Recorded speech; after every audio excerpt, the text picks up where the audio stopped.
రాజన్న సిరిసిల్ల జిల్లా కలెక్టరేట్ను ఏఐఎస్ఎఫ్ జిల్లా సమితి ఆధ్వర్యంలో విద్యార్థులు ముట్టడించారు. పెండింగ్లో ఉన్న స్కాలర్షిప్లు, ఫీజు రియంబర్స్మెంట్ బకాయిలు రిలీజ్ చేయాలని డిమాండ్ చేస్తారు. జీవో నెంబర్ 7, 8, 9 రద్దు చేయాలని, విద్యాశాఖకు పూర్తి స్థాయి మంత్రి నియమించాలని నినాదాలు చేస్తారు. అనంతరం జిల్లా ఏవో రామరెడ్డికి వినతిపత్రం అందించారు. ఈరోజు రాజన్న సిరిసిల్ల జిల్లా ఏఎస్ఎఫ్ రాజన్న సిరిసిల్ల జిల్లా కమిటీ ఆధ్వర్యంలో తెలంగాణ రాష్ట్ర ఏఎస్ఎఫ్ రాష్ట్ర కమిటీ పిలుపులో భాగంగా ఈరోజు కలెక్టర్ ఆఫీస్ ముట్టడించడం జరిగింది. దీనిలో ముఖ్య ఉద్దేశం ఏంటంటే, ఏదైతే తెలంగాణ రాష్ట్రంలో రెండవ ముఖ్యమంత్రి రేవంత్ రెడ్డి గారు వచ్చి ఇప్పుడు 2.5 సంవత్సరాలు గడుస్తున్నప్పటికీ కూడా కనీసం ఒక విద్యాశాఖ మంత్రి కేటాయించకపోవడం సిగ్గు చేయడం చెప్పేసి ఇలా ఏఎస్ఎఫ్గా మేము తెలియజేస్తున్నాం. ఎందుకంటే ఈరోజు ఏదో గత ప్రభుత్వం టీఆర్ఎస్ ప్రభుత్వం ఉన్న అధికారంలో ఉన్నప్పుడు విద్యార్థులకు స్కాలర్షిప్ రియంబర్స్మెంట్ ఇప్పటివరకు విడుదల చేయాలని చెప్పేసి అప్పుడున్నటువంటి ప్రభుత్వం మీద ఇప్పుడున్న ప్రభుత్వం కొట్లాడి తెలంగాణ రాష్ట్రంలో రెండో ముఖ్యమంత్రిగా నేను రావడం జరిగిందని చెప్పేసి గొప్పలు చెప్పుకున్నటువంటి రేవంత్ రెడ్డి గారు ఇప్పటికీ మన విద్యార్థుల సమస్యలు మీకు కనబడతలేవు అని చెప్పేసి మేము ఏఎస్ఎఫ్ డిమాండ్ చేస్తున్నాం. ఎందుకంటే ఈరోజు రాష్ట్ర వ్యాప్తంగా పెండింగ్లో ఉన్న స్కాలర్షిప్ ఫీజు రియంబర్స్మెంట్ 11,000 కోట్లకు పైగా, చీలికకు పైగా ఇవాళ పెండింగ్లో ఉన్నటువంటి పరిస్థితులు ఉన్నాయి. ఈ స్కాలర్షిప్ ఫీజు రియంబర్స్మెంట్ రాక ప్రైవేటు యాజమాన్యాలలో ఎక్కడైతే పాఠశాలలు కావచ్చు, కళాశాలలు కావచ్చు, కనీసం విద్యార్థులకు సర్టిఫికేట్ ఇవ్వాలనే పరిస్థితిలో ఉంది. లాస్ట్కి చివరికి సర్టిఫికేట్లు అడిగితే విద్యార్థులకు ఫీజులు అడిగి ఇబ్బందులకు గురి చేసినటువంటి పరిస్థితి ఉంది. మరి ఇదేంది ప్రాబ్లం ఉందని చెప్పేసి మేము అదే ప్రైవేట్ యాజమాన్యాల దగ్గరికి పోయి అడిగితే ప్రభుత్వం మాకు ఇట్లా అన్యాయం చేస్తుందని చెప్పేసి చెప్తున్నటువంటి పరిస్థితులు ఉన్నాయి. మరి ఇక్కడ తెలంగాణ రాష్ట్రంలో ఏదైతే చేస్తామని చెప్పేసి మేము ఏఎస్ఎఫ్గా డిమాండ్ చేస్తున్నాం. అలాగే ఏదైతే 2009 విద్యా హక్కు చట్టాన్ని అమలు చేయకుండా కార్పొరేట్ యాజమాన్యాలకు ఇక్కడ అధికార యంత్రాంగం ప్రభుత్వం కొమ్ముగాస్తున్నటువంటి పరిస్థితులు ఉంది. ఇవాళ కార్పొరేట్కు ప్రోత్సహిస్తూ ప్రభుత్వ పాఠశాలను తీసేసే ప్రయత్నాలు మీరు మానుకోవాలని చెప్పేసి మేము ఏఎస్ఎఫ్ రాజన్న సిరిసిల్ల జిల్లా కమిటీ పక్షాన మేము డిమాండ్ చేస్తున్నాం. అలాగే ప్రభుత్వ పాఠశాలతో పాటు సంక్షేమ హాస్టల్ ఇప్పటి వరకు కూడా కనీస వసతులు లేని పరిస్థితి ఉంది.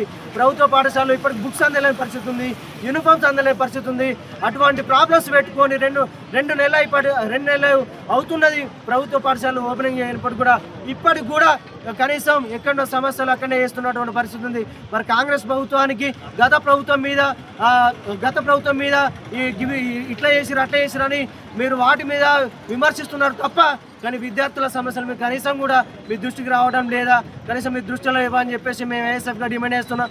ఇప్పటికైనా కాంగ్రెస్ ప్రభుత్వం విద్యాశాఖ మంత్రిని కేటాయించి ఏదైతే ప్రభుత్వ పాఠశాలలో, హాస్టళ్లలో, గురుకుల పాఠశాల కనీసం ఇప్పటికి కూడా పక్క భవనాలు లేని పరిస్థితి ఉంది. ఇప్పుడు జిల్లాలో ఉన్నటువంటి ప్రతి కేజీబీవీ పాఠశాలలో ఇంటర్మీడియట్ ఏర్పడే పరిస్థితి ఉంది.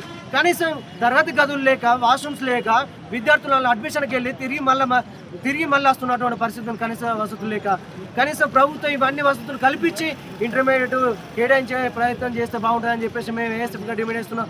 ఇప్పటికైనా ప్రభుత్వం ఏదైతే విద్యాశాఖ మంత్రి కేటాయించి విద్యార్థుల సమస్యలను పరిష్కరించాలని చెప్పేసి మేము ఏఎస్ఎఫ్ రాజన్న సిరిసిల్ల జిల్లా కమిటీ పక్షాన ఇస్తున్నాం.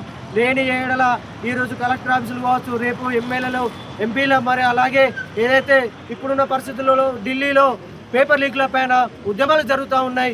అక్కడటువంటి విద్యార్థుల పైన లాఠీ చార్జీలు చేస్తున్నటువంటి ఏదైతే కేంద్ర విద్యాశాఖ మంత్రి ధర్మేంద్ర సింగ్ దానిని వెంటనే బర్తరఫ్ చేసి విద్యాశాఖకు న్యాయం చేసి పేపర్ లీక్ల నుంచి విద్యార్థులకు న్యాయం చేయాలని చెప్పేసి మేము ఏఎస్ఎఫ్ కూడా డిమాండ్ చేస్తున్నప్పటికీ కూడా లాఠీ చార్జీలు చేస్తున్నటువంటి పరిస్థితి ఉంది. కనీసం విద్యార్థుల బలిదానాలతో ఏర్పడిన తెలంగాణ రాష్ట్రంలో, అలాగే ఏదైతే విద్యార్థుల భవిష్యత్తుకు ముఖ్యమని చెప్పేసి చెప్తున్న ప్రభుత్వాలే విద్యార్థులపైన లాఠీ చార్జీలు వేస్తున్నటువంటి పరిస్థితి ఉంది.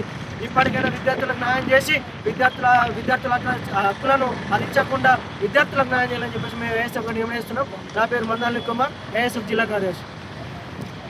ఈ ముఖ్యమంత్రి రేవంత్ రెడ్డి గారిని అడుగుతా ఉన్నాం. మరి ఇదే విధంగా కొనసాగుతూ ఉంటే మాత్రం ఈరోజు విద్యా హక్కు చట్టాన్ని పూర్తిగా నిర్యోగం చేస్తున్నటువంటి పరిస్థితి ఉంది. ఈరోజు విద్యా హక్కు చట్టాన్ని ఈరోజు పక్కన పెట్టేటువంటి ప్రయత్నాలు చేస్తూ ఉన్నారు. ఆ విధంగా చేస్తే మాత్రం ఏమాత్రం కూడా ఊరుకోమని చెప్పేసి మేము చెప్తా ఉన్నాం. అదేవిధంగా కార్పొరేట్ విద్యా సంస్థలలో ఫ్రీ ఎడ్యుకేషన్ పాలసీ తీసుకురావాలని చెప్తా ఉన్నాం. అనేక మంది విద్యార్థులు, బడుగు బలైన వర్గాల విద్యార్థులకు 25% ఫ్రీ సీట్ ఇవ్వాలని చెప్పేసి, ఫ్రీ ఎడ్యుకేషన్ ఇవ్వాలని చెప్పేసి మేము డిమాండ్ చేస్తూ ఉన్నాం. అదేవిధంగా మరి చూసుకున్నట్టయితే విద్యార్థులకు ప్రభుత్వం అండదండలు ఉంటుందని చెప్పేసి హామీలకే తప్ప పూర్తి స్థాయిలో ఎక్కడ కూడా కనిపించట్లేదు. ఎక్కడ ఉద్యమాలు చేసినా, ఎక్కడ పోరాటాలు చేసినా, ఎక్కడికక్కడ అక్రమ కేసులతోని, అక్రమ నిర్బంధాలతోని ఈరోజు విద్యార్థులను అనగదొక్కేటువంటి ప్రయత్నాలు చేస్తూ ఉన్నారు. ఇదే విధంగా కొనసాగితే మాత్రం రానున్న రోజుల్లో జిల్లా వ్యాప్తంగా, రాష్ట్రం వ్యాప్తంగా ముఖ్యమంత్రులు ఎమ్మెల్యేలు ఇల్లులు ముట్టడిస్తాం, అవసరమైతే ఆమరణ నిరాహార దీక్ష కూర్చోవడానికి కూడా సిద్ధంగా ఉన్నామని చెప్పేసి ఈ సందర్భంగా ఈ రాష్ట్ర ప్రభుత్వానికి హెచ్చరిస్తా ఉన్నాం. నా పేరు కుర్ర రాకేష్, ఏఎస్ఎఫ్ జిల్లా అధ్యక్షుడు. అది క్లోజ్ చేసి మళ్ళీ విద్యార్థులు అంటే కళ్ళకు కనిపించట్లేదా? మరి విద్యార్థుల దగ్గర ఓటు బ్యాంక్ లేదని చెప్పేసి విద్యార్థుల జీవితాలతో ఆడుకోవడానికి రాష్ట్ర ప్రభుత్వం అనుదిక్కుల ప్రయత్నం చేస్తూ ఉంది. గత కాలంలో అదే కాంగ్రెస్ ప్రభుత్వం స్కాలర్షిప్స్ ఫీజు రియంబర్స్మెంట్ తీసుకొచ్చినటువంటి ప్రభుత్వమే ఈరోజు విద్యార్థుల స్కాలర్షిప్ ఫీజు రియంబర్స్మెంట్ని తీసేయడానికి అనేక కుట్రలు చేస్తున్నటువంటి పరిస్థితి ఉంది. ఇదే విధంగా కొనసాగితే మాత్రం రానున్న రోజులలో ఏఎస్ఎఫ్గా ఊరుకున్నటువంటి ప్రసక్తి లేదు. అదేవిధంగా మరి ఈరోజు లక్షల కోట్ల బడ్జెట్ కేటాయిస్తున్నారు, మరి విద్యారంగానికి ఎందుకు కేటాయించట్లేదు అని చెప్పేసి అడుగుతా ఉన్నాం. ఈరోజు ప్రభుత్వ స్కూల్ ఈరోజు మూతపడుతున్నటువంటి పరిస్థితి ఉంది.